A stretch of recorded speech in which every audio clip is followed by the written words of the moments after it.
forget to check whether the screws are properly inside of the backplate. Yes.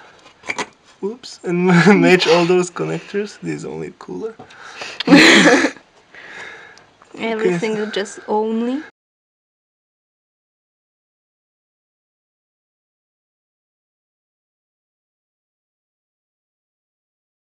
Before we insert the RAM, we have to remove the rear exhaust fan.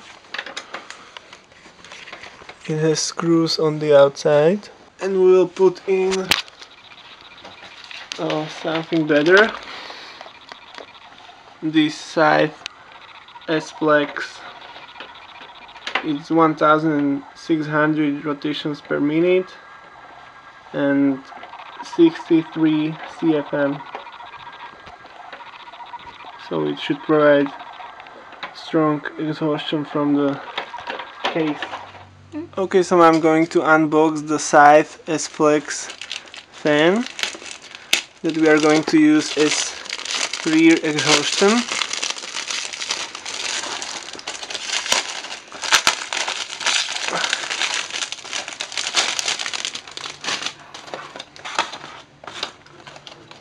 So there he is.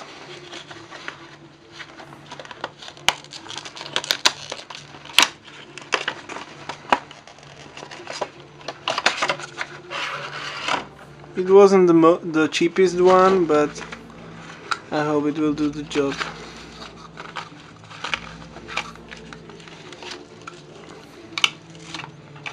So what is included? There is the fan with 3-pin connector that you plug in your motherboard, 4 screws and 4-pin reduction. Okay, so we replaced the default fan that was done by Cooler Master with this one, Scythe S-Plex.